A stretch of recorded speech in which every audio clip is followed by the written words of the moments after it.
ng bagong hepe ng Philippine National Police, mas nakilala muna si Police Major General Nicolas Torre III na mga taong malalapit sa kanya sa lugar na kanyang pinanggalingan.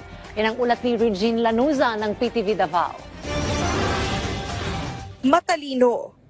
Yan ang paglalarawan kay Police Major General Nicolas Torre III ng mga nakakakilala sa kanya. Dito sa isang subdivision sa Barangay Zone 2, Coronadal City, South Cotabato, nanirahan si General Torre noon. Ayon sa kapitbahay nitong si Remedios Aquino, maliit pa ang bahay nila noon pero respetado at mabuti ang kanilang pamilya.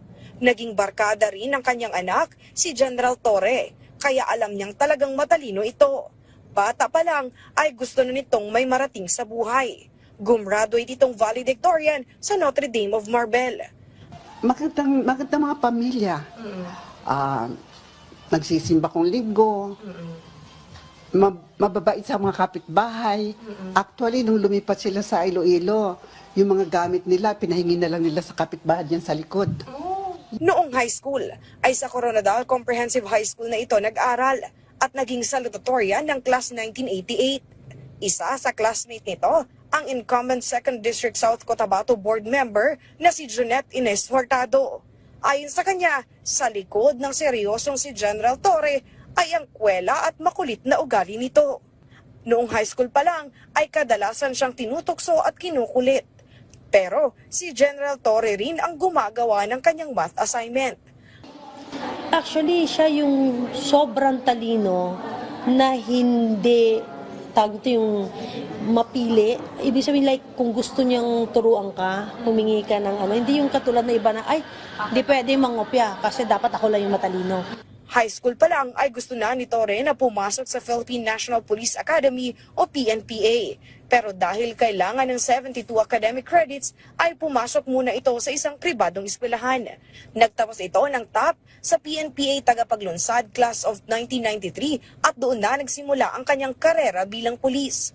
Na-assign ito sa iba't ibang lugar sa Luzon, Visayas at Mindanao. Hanggang noong June 2024, na-assign ito sa Davao Region.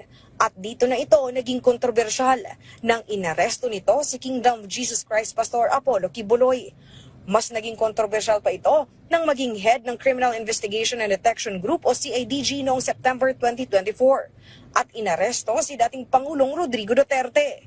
Sa kabila nito ay nagpatuloy pa rin ito sa serbisyo at ngayon nga ay inappoint ni Pangulong Ferdinand Marcos Jr. bilang bagong PNP chief. Kaya naman, naging proud at masaya ang kanyang mga kababayan sa South Cotabato. Congratulations to General Nicolas Torre.